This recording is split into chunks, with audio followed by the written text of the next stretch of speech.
क्षण कर्म चेतन बंधकारु कर्म के अवसान का, कह कर स्वरूप यथार्थ जग का जो किया उपकार है, उसके लिए जिन वाणी माँ को वंदना शत बार है, वंदना शत बार है, वंदना शत बार है। मन से शांत हूँ, जिनके गुणों के वर्धमान महान जिन हमारे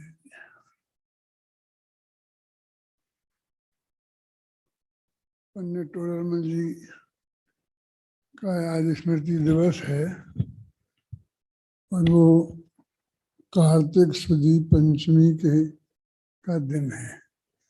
जैसे साल नक्की हुआ ना, ऐसे दिन भी उल्लेख है, कार्तिक शुदी पंचमी। इसलिए दिन की में शंका नहीं थी, शंका वर्ष में थी। तो पूर्व प्रमाणों के आधार पर इतना सिद्ध होता है कि वे 22 तक 1822 तक जिंदा थे और 1824 के बाद वो जिंदा नहीं थे। तो अब 2 कार्तिक शुदी पंचमी में रह जाती है, एक 23 की और एक 24 की। इसलिए हमने ऐसा छोड़ दिया कि 23 या 24 की कार्तिक शुदी पंचमी के दिन उनका देवलोक हुआ था। इसलिए अब दिन ही मनाते हैं ना, सन सम्मत तो किसका याद रखते हैं, कौन कौन का किसको मालूम है। दिन होता है बसंत पंचमी का दिन है ना, वो अपन मनाते हैं। तो ये अपना आज का दिन ऐसा नहीं कि पता नहीं है। दूसरी बात ये है कि मैं टोडरमल जी के बारे में कुछ बात करूं, उसके पहले एक मर्म की बात आप सबको बताना चाहता हूं। गांधी जी ने देखा कि देश में चंद्रशेखर आजाद जैसे, भगत सिंह जैसे बहुत देश भगत हो रहे हैं और ऐसे कुछ काम करके बहादुरी दिखाकर फांसी पर चढ़ गए और वो जिंदा नहीं रह पाए, तो देश आजाद नहीं हो पाया। और अंग्रेजों का तो राज्य था, आप कोई भी जुलूस निकालो, गोली चलवा देते थे, जनता में सैकड़ों लोग मर जाते थे। तो जो बड़े बड़े नेता थे, नेहरू जी वगैरह, गांधी जी, तो गांधी जी ने एक रास्ता निकाला कि अपने को बचाना। यदि हम बचेंगे और कुछ लंबे काल तक रहेंगे तो हम देश को आज़ाद कर सकेंगे। इसलिए जब भी ये लोग गिरफ्तार करते थे तो एकदम सब नेता लोग फटाफट अपनी गिरफ्तारी दे देते थे और गिरफ्तारी देते ही उन्हें जेल में डाल देते थे, तो बस पुलिस उन्हें मार नहीं सकती थी। फिर वो सारी पुलिस की जिम्मेवारी हो गई उनकी सुरक्षा। और वो जानते थे ये लोग इतना लोकप्रिय हैं कि यदि इनकी जेल में किसी तरह मृत्यु हो गई तो हम कोई सफाई कोई मानेगी नहीं और जनता हमारे विरुद्ध बहुत भड़क जाएगी। इसलिए फिर वो उन्हें बहुत संभाल के रखते थे। गांधी जी जैसे उपवास करते थे तो उन्हें दूध जबरदस्ती पिलाते थे और उन्हें जिंदा रखते थे। तो उन गांधी जी ने जो रास्ता चुना वो एकदम चढ़ जा बेटा सूली पर और एकदम भला करे भगवान, वो रास्ता उन्होंने नहीं चुना। और अधिक काल तक हम सहज भाव से जिंदा रहे, कौन बचा सकता था। यदि उनको वैसे ही छोड़ देते तो कोई भी कहीं मार देता, क्योंकि बाद में जब अपना राज्य आ गया तब कोई अंग्रेजों ने थोड़ी गांधी जी को मारा, अपने भाइयों ने ही मारा ना, वे हिंदू से हिंदू नहीं मारा ना। अपने देश की रक्षा के नाम पे मारा, कोई भी मार देता। यदि वो बाहर रहते तो कोई भी कहीं भी मार सकता था किसी भी नेता को, और परस्पर में भी प्रतिद्वंदी रहते हैं ना। तो इस तरीके से टोडरमल जी के, इसलिए मैं ये बात कहानी सुनाई है कि अभी जो वो योगेश का केस आया था ना सामने, तो क्या टोडरमल बन गया, टोडरमल बन गया, योगेश टोडरमल बन गया। तो मुझे सबसे बड़ी चिंता ये हुई कि अब टोडरमल योगेश के रूप में आएगा और उसके लिए किसी की से झगड़ा मोल लेना पड़ेगा और फिर जान की बाजी लगानी पड़ेगी। है? ये रास्ता ये अच्छा नहीं, मरने का रास्ता। और मैं तो मर जाऊंगा, लेकिन नहीं, ये कहूंगा मर जाऊंगा लेकिन चरखा नहीं चलने दूंगा। तो चरखा रुक जाएगा तो कौन सा धर्म का प्रचार हो जाएगा। मेरा मतलब ये है कि टोडरमल इसका नाम नहीं है। हमें इस टोडरमल की इस चीज को आदर्श मानकर अपने जीवन को आदर्श माने और उस तरफ को ढालें, मरने का रास्ता चुने, वो रास्ता सही नहीं है। आप क्या क्या कह रहे हो टोडरमल जी का सही रास्ता? टोडरमल जी ने बुद्धिपूर्वक मौत के रास्ते पर वो नहीं गए।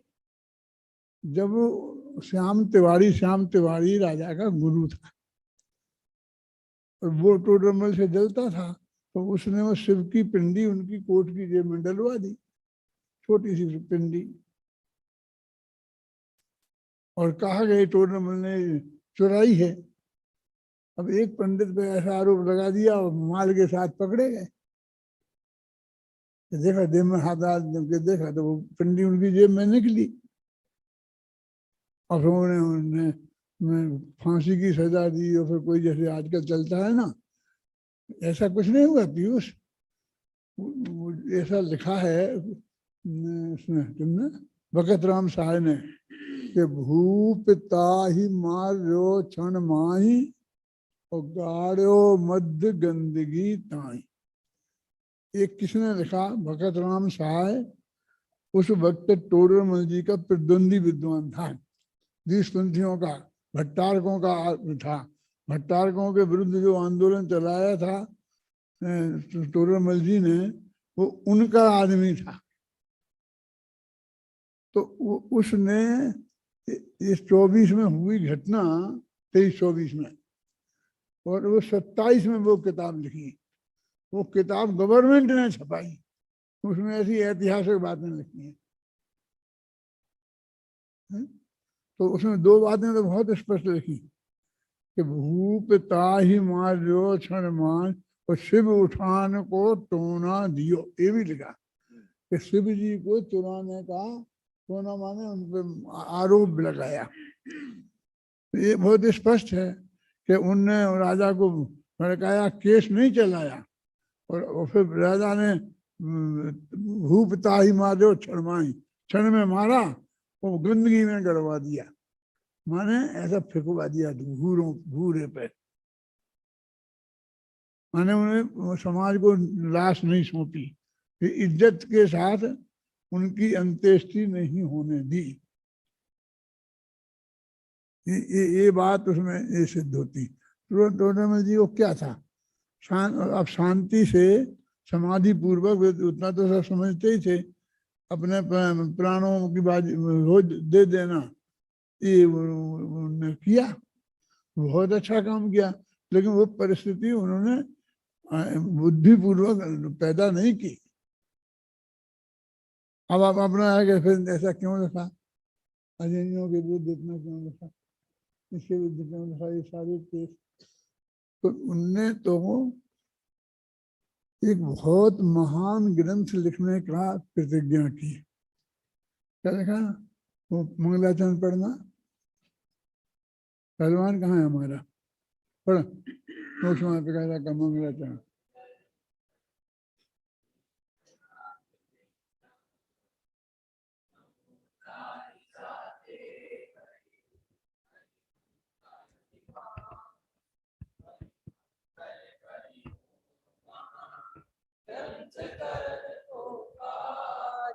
जाते मिले समाज सब निज पद राज। उनने महाग्रंथ लिखने की प्रतिज्ञा की थी। वहां पहली तीसरी लाइन के अंत में है और ग्रंथ चौथी लाइन के पहले है। तो हम जो वहां फेंक देते हैं और ग्रंथ अकेला रह जाए। ग्रंथ कहने का कार्य नहीं किया है, विशाल ग्रंथ जिसमें सब चीज आ जाए, ऐसी ग्रंथ लिखने की उनने प्रतिज्ञा की। एक बात और मैं कहता हूँ, मैं वही वही बातें करूंगा आपसे जो आप लोगों को पता नहीं है, बाकी तो तुम मेरी किताब में से पढ़ लोगे। तो उस वक्त तक आप देखना गीत मिथ्यात्व अगीत मिथ्यात्व की का भेद जो मिथ्यात्व का नहीं था जना के हमने खोजा और बाद में और तत्कालीन विद्वानों को कहा कि कहीं हो किसी शास्त्र में मुख्यमार प्रकाशक के पहले तो बता। तो रतनलाल जी कटारिया थे केकड़ी में, इतिहास के खोजी विद्वान थे। उनने में से एक चीज निकाल के बताई कि एक वो ग्रंथ था, अभी भूल रहा हूँ कोई, उस ग्रंथ में थोड़ा एक लाइन में चर्चा है कि भाई ऐसा जो अपन ग्रहण करते हैं वो मिथ्या, तो एक अनादि का मिथ्यात्व मैंने मूल बात है, लेकिन विस्तार से कोई चर्चा नहीं है कि वो वहाँ है। तो उसके बीज पहले किसी इन महान जो बड़े बड़े आचार्य हुए हैं उनने कहीं गृहीत अगृहीत नहीं है। बहुत से वो आप तो निसर्ग समझ दर्शन तो अधिगमन है उसके बदले में, क्या इस रूप में नहीं है चर्चा। अब टोडरमल जी के दिमाग में एक गृहीत मिथ्यात्व अगृहीत मिथ्यात्व के रूप में ये बात ख्याल में आई कि पहले मिथ्यात्व का वर्णन करना चाहिए जिसमें उलझा है सारी जीव, और फिर बाद में संबंध का वर्णन करना चाहिए मोक्ष मार्ग का। तो उन्होंने पहले तो नवो मंगलाचरण किया, नवो कार्य का बताया, फिर ग्रंथ की प्रमाणिकता, ये सब बातें की। वो महाग्रंथ लिख रहे थे ना, और फिर उन्होंने अगृहीत मिथ्यात्व का वर्णन किया और जिसको उन्होंने तीसरे चौथे अध्याय में किया है। पहले सोनगढ़ में भी ये माना जाता था कि 5 में 6 में गृहीत का किया और 7 में फिर अगृहीत मिथ्यात्व का वर्णन किया, ऐसा सब मानते थे। और जब मैंने पीएचडी की तो उसमें ये सिद्ध किया कि अगृहीत का तो चौथे में किया, जो अनादिकालीन होता है, जो कुगुरु के निमित्त से नहीं होता है, उसमें छात्र को अगृहीत कहते। शब्द भी है, ग्रहण नहीं किया माने अनादि का है। हाँ, तो एक इंद्रिय पर्याय में भी था, तो उसका वर्णन किया जो टोडरमल जी ने लिखा ना कि एक इंद्रिय जीव को एक कैसे रहते ये एकत्व बुद्धि है, तो उन्होंने वो सिद्ध किया कि उसको भी एकत्व बुद्धि रहती है देहादिक में, और इसलिए उसे मिथ्यात्व होता है। तो अगृहीत का तो किया ही सिर्फ 1-2 अध्याय नहीं, और वे अध्याय भी बहुत छोटे छोटे हैं, ख्याल में आए ना। तो फिर गृहीत का शुरू किया, तो गृहीत का मिथ्यात्व का वर्णन करना था, तो उन्हें पहले ये जैनेतर मत, तो जैनेतर मतों की जो चर्चा की, तो उस वक्त का ये जमाना था, सारा न्याय शास्त्र इसी पे लिखा जा रहा था। तो अकलंग देव राजवार्तिक में वो ये सब, ये तुम्हारी किताबें तुम न्याय भी पढ़ते हो ना, राष्ट्र परीक्षा वगैरह, ईश्वर परीक्षा, ये परीक्षा बोली सांख्य परीक्षा, तो उनको वो सब चीजें जो थी वो पहले लिखनी थी, जो जैनेतर दर्शन से ये हिंदुस्तान में चलते थे। तो उन्होंने तो उनका वर्णन किया अपने एक सहज भाव से। उन्होंने कोई हिंदुओं को चढ़ाने के लिए वर्णन किया और हिंदुओं को चढ़ाया, वो जो तर्क है वो जो परमात्मा का ये कहना है कि वो ग्रंथ पूरा हुआ नहीं था, विषय छपना क्या, जो भी लिख करके एक भी ग्रंथ कहीं रिले नहीं हुआ था, अभी तो लिखा ही जा रहा था। अभी तो उसका 10वां हिस्सा भी नहीं लिखा गया था। और वो जो मूल कॉपी अपने पास है उसमें उन्होंने, पंडित जी ने बार बार बगल बगल में ऐसा काटा पीटी करी और बगल में लिखा, ऐसा लिख देते हैं बगल में, ऐसा लिखा हुआ है वो। तो उन्हें द्वारा देखने का मौका भी नहीं मिला और वे बीच में मर गए, इसलिए पूरा सुधार नहीं पाए वे उस अपने उस प्रकाश में। ये तो प्रतिभा की पहली दफे लिखा और इतना शुद्ध सात्विक है, ये भी बहुत गजब की बात है। अपन कितने दफे काट काट के लिखते हैं, सीधा तो अपन एक पत्र भी नहीं लिख पाते हैं, ये तो अलग। तो ये उन्होंने अपने क्रम से लिखा। तो पहले उन्होंने गीत मिथ्यात्व में से दर्शन लिए, ईश्वरवाद का बहुत जोर वाला था तो ईश्वरवाद लिया। फिर उन्होंने आगे जो 6वें अध्याय में देवी धारी, भूत प्रेत की पूजा भी बहुत अभी भी होती होगी गांवों में, उस वक्त बहुत ज्यादा होती थी। हमारे बचपन में बरसात नहीं होती थी तो जो गांव के बाहर चबूतरा होते थे भूतों के, उन पर जाकर रोटी बना के खाते थे। और कोई टेटक हो जाती थी तो भवानी नाम देवता के ऊपर चढ़ाने जाते थे। माने ये जो भूत प्रेत बंतर आदि की पूजा ये बहुत ज्यादा होती थी, तो इस सब को उन्हें कम करना था। ये उन्होंने चारों तरफ देखा था, तो ये सब चीज गीत मिथ्यात्व में आती है और उन्होंने ये सब बात की। अपन लोगों को वो अपरिचित क्यों लगता है?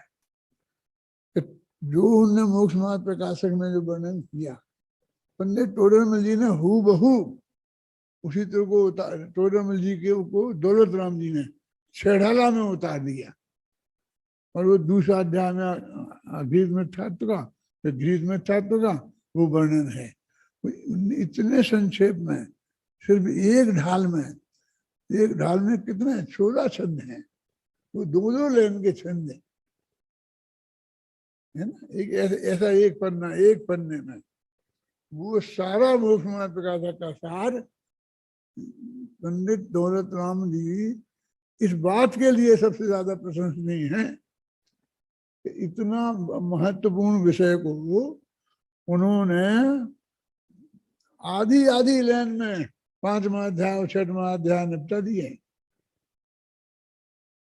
जब मैं उसे पढ़ूंगा बता सकता हूँ, आप लोग देखना। तो इसलिए अपन लोगों को उन शब्दों से अपन परिचित हो गए, गीत और अगीत से। तो अपन को टोडरमल की वो बात उनकी कोई मौलिक है ये हमारे ख्याल में नहीं आता, ख्याल में। तो वो तो किस तरह के मिथ्या दृष्टि हो सकते हैं। तो गीत में अजैनों को, फिर भूत प्रेत बेंतर को, ना तो ये अजैन ना जैन, ये किसी उनको मानते, किसी दर्शन को थोड़ी मानते हैं। ये तो इन देवी देवताओं को पूजते हैं। फिर उसी में क्षेत्रपाल पद्मावती जो अपने यहाँ भी आ गए थे ना, ये सब वो सारी चीजें उनने उसमें ले दी। और फिर इसकी चर्चा थोड़ी बहुत कहीं आती भी होगी। तो फिर जो जैनी हैं, जो जीव जैनी हैं और जैन आज्ञा को मानते हैं, फिर भी वो नहीं, उनके मिथ्यात्व शेष रहता है। तो वे 7वां अध्याय वाला वो सारा प्रकरण गीत मिथ्या दृष्टि होगा। तो 5 में से 7 में तक गीत मिथ्या दृष्टि, वो तो अपने एक क्रम में लिख रहे थे, तो वो जनता तक पहुंच गई। और उसका कारण वो ही है, वो श्याम तिवारी जलता था, उसने राजा को भड़काया। वो घटना सही है, लेकिन जनता में फैल गया था ऐसा नहीं। अब क्या हुआ कि जब वो टोडरमल जी जनता में तो मोक्ष मार्ग गए, मोक्ष मार्ग प्रकाशक जा ही नहीं पाया था। तो लिखा जाता, फिर उसकी कॉपियां करवाते। इसमें आता है गोमठ सार जीवकांड कर्मकांड की जो टीकाएं हैं, इनकी कॉपियां कराई गई और गांव में भेजी गई। उनका बहुत अच्छा विस्तार से वर्णन आता है। मोक्ष मार्ग प्रकाशक का ऐसा वर्णन नहीं आता कि भेजा गया। तो असली कारण और खोजना चाहिए। वो श्याम तिवारी का तो स्पष्ट हो गया, राजा के सामने बात खुल गई, तो वो तो ऐतिहासिक तथ्य हो गया। लेकिन वो जो बखतराम शाह है, उसने मालूम क्या लिखा जहाँ ये लिखा गुरु तेरह पंथन को धर्मी टोडर मल्ल नाम साहमी भूपता ही मार्यो क्षण माई गाढ़ो तप गंदगी माई। और ये वर्णन लिखते लिखते अगले ही पेज पे लिखा कि टोडर मल 13 पंथियों का गुरु था, वो तो लिखा, लेकिन वो ऐसा था कि मंत्र तंत्र का विरोध करता था। उसको मंत्र तंत्र का विरोध, तो ये मंत्र प्रणवों का मंत्र पढ़ा तो ये हो गया, फलाना पढ़ा तो ये होगा, वो पढ़ा तो ये हो गया। ये जो चलता है ना अपने मंदिरों में, ये सब ये जो भीड़ में था, जिसके लिए मैं रोजाना रोजाना आपको टोकता हूँ, और मुझे आज तो भरोसा नहीं है कि मैं चला जाऊंगा तो आप गीत मध्यात्म को पनपने नहीं देंगे, और वो बिल्कुल भिकारीपन हट जाएगा आपकी भक्तियों में से। शांति जी, आप करो ये काम मेरा, ये सारे हटा दो आप काय में से, जिन्हें अर्चना में से। तो किसी और कोई तुम आपको शंका हो तो मेरे से पूछो, फिर कन्फर्म करने की वो छापो, क्योंकि अपने यहाँ की अपनी किताब में ही छपी है, तो ये दे दे ये दे दे दे दे, फिर कैसे कहें किसी को रोकोगे आप। खैर अभी अपनी बात क्या चलती थी कि इस तरीके से उन्होंने ये लिखा कि मंत्र तंत्र का विरोध करता था, इसलिए टोडरमल की ये दुर्दशा हुई। यानी वो एक कारण नहीं मानता, फिर मंत्र तंत्र का विरोध करने से वो इनके विरोधी थे, और उसी काल में उनके पहले ही 2 गोदिका और थे। टोडरमल जी भी गोदिका थे, उनका गोत्र गोदिका ही था। ये गोदिका गोत्र क्या है वो मेरी किताब में पढ़ लेना आप। तो उसके पहले एक जोधराज गोदिका थे, और एक उनके लड़के थे अमर गोदिका, अमरचंद गोदिका। ये भी दोनों कट्टर 13 पंथी थे, और ये ऐसे अध्यात्म की रुचि वाले थे। और आमेर में नरेंद्र की एक भट्टारक थे, तो उन्होंने सांगानेर में चौमासा किया था। आमेर और सांगानेर 2 बड़े शहर थे, और जयपुर तो बसा ही नहीं रहा, ताजा ही ताजा बसा था इन दोनों के बीच में। तो सांगानेर में इनने जो वो 1000 वर्ष पुराना मंदिर है ना, वो जो कहलाता, क्या नाम कहलाता है वो, जो हाँ संगीत जी का मंदिर, और जिसके अंदर मूर्तियां हैं वो सब, तो उस मंदिर में उनने चौमासा किया था। वहां भी प्रवचन करते थे। तो ये जोधराज गोदिका और अमर गोदिका दोनों बाप बेटे वहां जाते थे, और बीच बीच में ये सब प्रश्न करते थे। और वे सब 20पंथी थे भट्टारक लोग, है ना। तो वो ये सब शुद्ध ब्राह्मण वाले थे। बनारस में जो वहाँ शुरू हो गया था ना अध्यात्म, तो वो वहाँ कामा होता हुआ 2-3-4 गांव होता हुआ वही सांगानेर आ गया था। तो उस सांगानेर में वे प्रश्न करते थे, तो उन लोग समाज में बहुत रोकती थी, और भट्टारक जी भी रोकते थे, लेकिन वे नहीं मानते थे, क्योंकि वो संपन्न पैसे वाले भी थे, वो विद्वान भी थे। और अभी आप कह दो तो फिर कह दो कि वो उन्हें समझाया था, अभी माने नहीं। ऐसे उद्दंडनाथ टोडरमल जी थे कि उन्हें किसी कोई समझाया ऐसे नहीं माने और एक नहीं करे, वो ना ये थे। तो उनको उनने जूते मारकर मंदिर में से निकलवाया। नरेंद्र कीर्ति भट्टारक ने जोधराज गोदिका को, ये सब लिखा है मेरी कुछ पंडित टोडरमल व्यक्तित्व करते हैं। वहां से निकलवाया, और फिर मंदिर में आना उनका बंद कराया। तो उनने के साथ में 12-13 आदमी और थे, तो वे एक जगह अपने घर में स्वाध्याय करने लगे। अब मंदिर के बिना तो कैसे रहते, तो उनने मिल करके एक मंदिर बनाया, जो संगी जी के मंदिर के पास में ही है, और 2.5 पीढ़ी का मंदिर कहलाता है। आज भी सांगानेर में जो 2.5 पीढ़ी का मंदिर है, वो सबसे पहले 13 पंथियों का मंदिर है, जो जोधराज गोदिका और उनके बेटे अमर गोदिका के नेतृत्व में वहां के 13 पंथियों ने बनवाया। तो इसी तरह की प्रवृत्ति तो पहले चल रही थी। माने भट्टारकों के खास प्रतिद्वंदी थे, क्योंकि दक्षिण भारत में तो पूरे भट्टारकवाद था, और अपने यहाँ आमेर में सब जगह गद्दियां थी भट्टारकों की, सोनागर में सब जगह, नागौर में गद्दियां थी भट्टारकों की, तो उनके ही प्रताप वो था। तो असली प्रतिद्वंदी टोडरमल जी के ये भट्टारक और बीसपंथी लोग थे। तो अभी मैं ये नहीं कहता हूं कि उनने मरवाया, समझे, मेरा ऐसा अर्थ मत निकालना, लेकिन उन लोगों को खुशी अवश्य हुई थी। जो भगत राम साहब ने लिखी कि हे भव्य जीवो, टोडरमल ऐसा था कि वो मंत्र तंत्र का विरोध करता था, इसलिए उसकी ये दुर्दशा हुई। यदि तुम्हें उस दुर्दशा से बचना है तो तुम मंत्र तंत्र को मानो, और वो बीसपंथी जो आमना है उसको मानो, ऐसा उसमें लिखा है। तो अभी तो लिखा है, तो उनने तो वहां से लिखा ना, ईश्वरवाद से लेकर के, तो यहाँ तक लिखा है 7वें अध्याय के अंत तक, और सम्मुख के सम्मुख में इत्यादि दृष्टियों तक।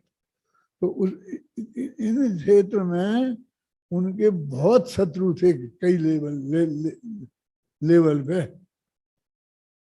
उनकी बात को तो 222वां पेज निकालो, मोक्षमा पे कह सकता।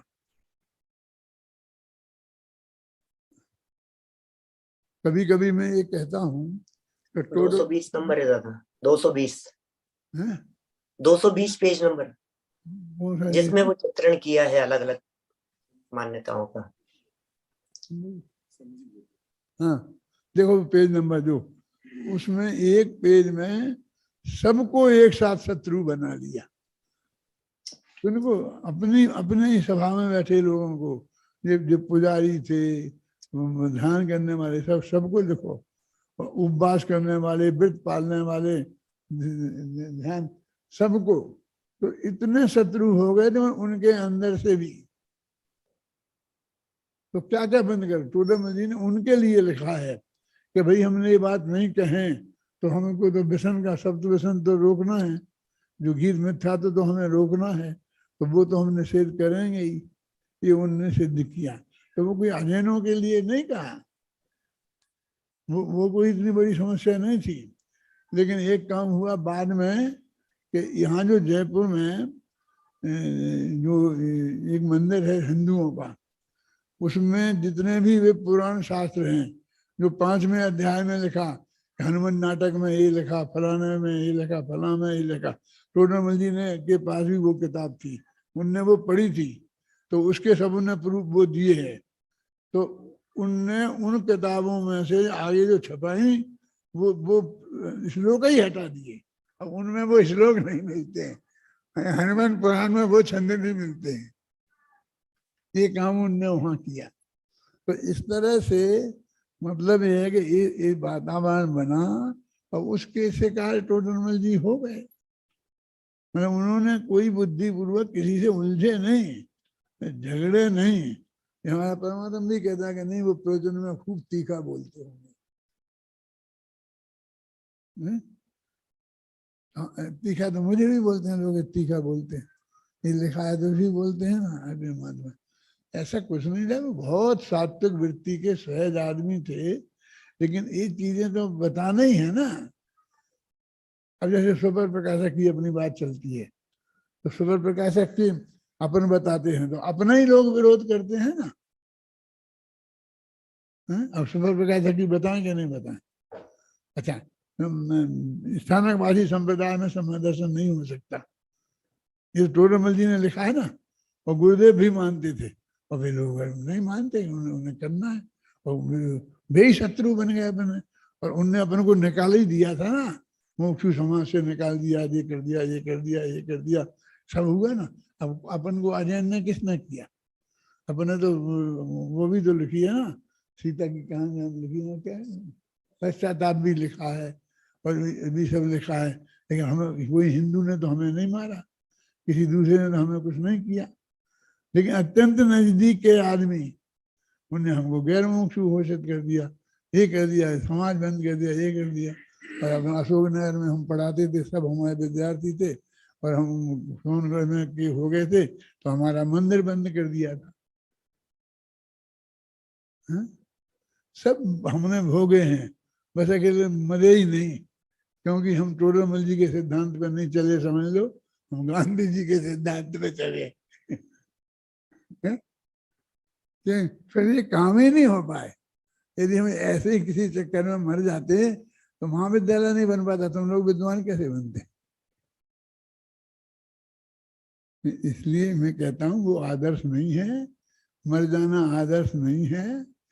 एक तो मेरे मन यहाँ पर कल एक चक्कर आया था ना कि मूर्तियों को तोड़ देंगे ये लोग आकर के, सब विद्यार्थी तैयार हो गए लाठी ले लेके, हम वो करेंगे इसकी सुरक्षा, वो आएंगे तो पहले हमारी जान की बाजी जाएगी, तब बाद में मूर्तियों को कोई तोड़ पाएगा। तो मुझे पता चला कि विद्यार्थी वहां ऐसे पहुंच गए, मैं गया चलो अपने सबको अपने कमरे में जाओ। क्यों? एक तो कोई मूर्तियां तोड़ने वाला नहीं है, वो तोड़ देगा तो मूर्ति मोहल्ला में रोजी ना बन रही ना, फिर लाएंगे हम पंच कल्याण करेंगे और इससे बढ़िया विराजमान कर देंगे। और तुम मर गए बेटा तो तुम्हारे बाप को क्या जवाब देंगे? ये चेतन भगवान बन गए, शास्त्री हो गए 5 साल पढ़ के, और तुम मर गए तो 5 साल का एक हमें कच्चा माल कहाँ से मिलेगा, किसको पढ़ाएंगे? हम तो इस तरह की सोचने वाले आदमी हैं। इसका मतलब हम टोडरमल जी के विरोधी नहीं हो गए हैं, लेकिन हम योगींद्र नहीं बने, समझे ना कि वो रास्ता सही नहीं है। शांति शांति का रास्ता सही है, ख्याल में है ना? ये बात मैं आपको कहना चाहता हूँ, इसलिए कि मर जाएंगे मर जाएंगे नहीं। तो मैंने समाधि मरण पढ़ा है, उसमें लिखा है कि अभी जो लिखते हैं क्या, लाखों वर्षों तक जीऊं और चाहे मृत्यु आज ही आ जावे, ऐसा पूरा नहीं है। ये तो बात सच्ची है, लेकिन जीने के लिए तो शुद्ध सात्विक प्रयत्न करना, मरने के लिए नहीं करना कोई प्रयत्न। समझ गए मैं क्या कह रहा हूं? ऐसा लिखा है जिनवाणी में, देखा है मैंने। इसलिए हमने ठीक है, हमने तो खाना छोड़ देते हैं, अब मर जाएंगे जल्दी। ऐसा आपने यदि आप स्वस्थ हैं, रह सकते हैं, जिंदा रह सकते हैं, तो आपको उसके लिए जो आपके शुद्ध सात्विक उपाय हैं वो करना चाहिए। जीने के लिए प्रयत्न करना चाहिए, वो अतिचार नहीं है। लेकिन वो अनिवार्य हो जाए कि अब जी नहीं सकते हैं तो फिर अशांति से मर जाना चाहिए। ये मरने का रास्ता नहीं है। ये इस मनुष्य जीवन में जब तक तुम शुद्ध सात्विक अपने जीवन से रह सकते हो, धर्म का पालन कर सकते हो, तब तक इसको जीना। और जो गुमानी राम जी ने ये लिखा, क्यों कि मर के तुम जाओगे, कहाँ जाओगे? तो बढ़िया से बढ़िया जगह बता दें, मोक्ष तो जाने वाले नहीं हो ना, है? और कौन से स्वर्ग तक जाओगे? जब संदीप से पूछ लेना, है? जहां भी जाओगे वहां सम्यक दर्शन सहित तो पैदा हो सकते हो, लेकिन वृत्ति पैदा नहीं हो सकती। तुम वृत्ति धारण करके कोई पैदा नहीं हो, माँ के पेट में कोई वृत्ति नहीं होता, तो तुम तो वृत्ति के रहने फिर 8 वर्ष की उम्र तक वृत्ति धारण नहीं कर सकते।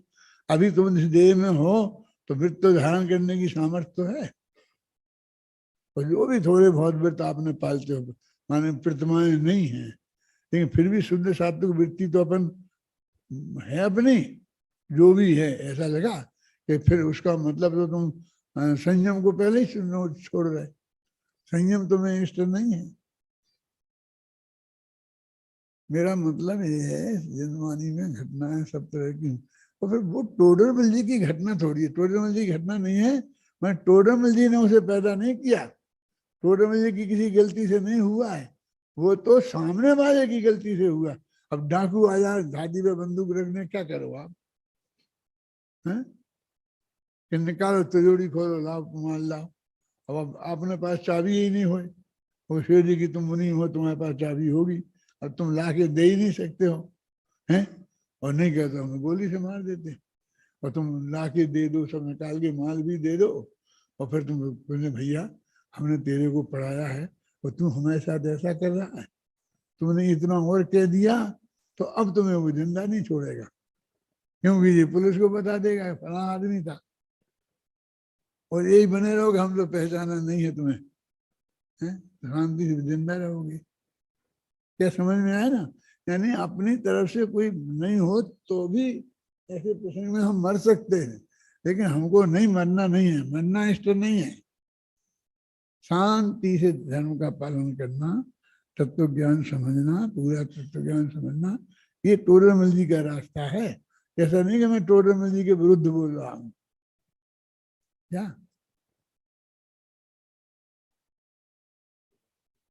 हम तो लड़ेंगे नहीं, लेकिन हम तो वेश्या का निषेध तो करेंगे, हम शराब पीने का निषेध तो करेंगे, कि वो सामने वाले लड़ेंगे क्यों, उनका नुकसान होता है, कि हम तो लड़ेंगे नहीं, लेकिन कहना नहीं छोड़ेंगे। देखो अब इस वक्त मैं एक बात कहने का लोभ सम्मेलन नहीं कर पा रहा हूँ कि एक पंडित नेमीचंद थे जो पूरी गुरुदेव के सामने थे, बहुत भद्र प्रकृति के, मैंने आज तक उतना भद्र प्रकृति का आदमी नहीं देखा, ये कह रहा हूँ मैं आपको। वो आदमी गुरुदेव के पास था, गुरुदेव से उसने बार बार पूछा आपके संबंध दर्शन का दिन, और ऐसा करके, और उन्होंने बताया, जो तारीख बताई वो उनका मुंह पट्टी बदल लेने के महीने भर बात की है। उसने वो लिख के दिया और वो छप गया, काहे में, कौन से अखबार में, सतगुरु प्रसाद में।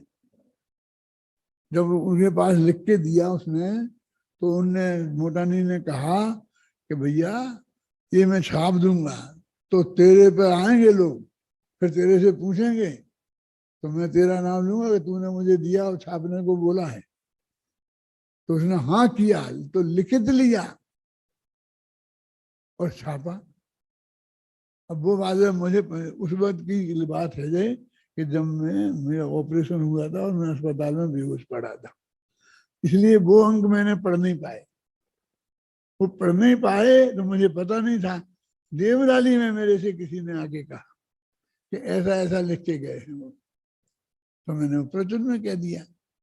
और वो मैंने कहा किसी के पास वो हो गए तो मुझे लाके वो दे गए। तो एक आदमी लेके आ गया, लेके आ गया, मैंने सभा में कह दिया।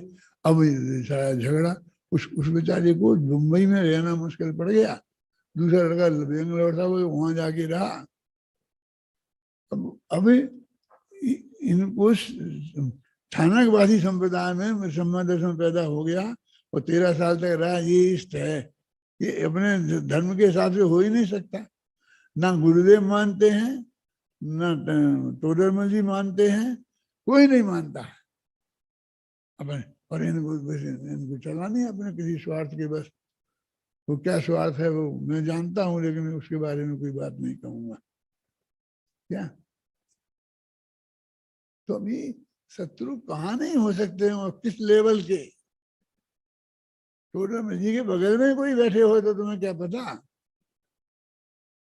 और नहीं, किसी ने मारा नहीं, मैं ये नहीं कहता हूँ, लेकिन खुशी तो होती है।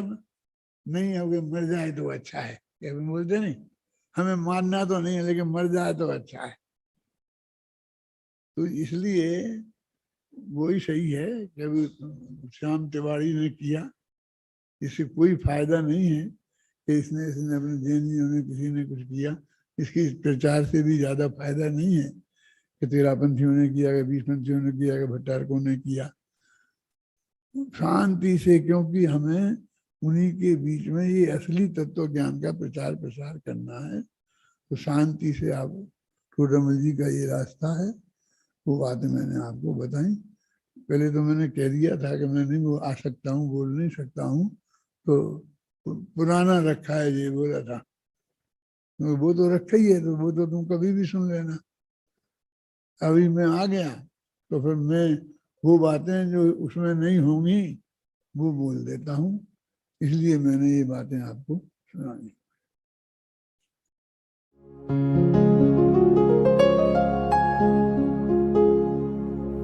निज निधि निज में बताए, यह अनंत उपकार है उसके लिए जिन वाणी माँ को वंदना शत बार है, वंदना शत बार है, वंदना शत बार है।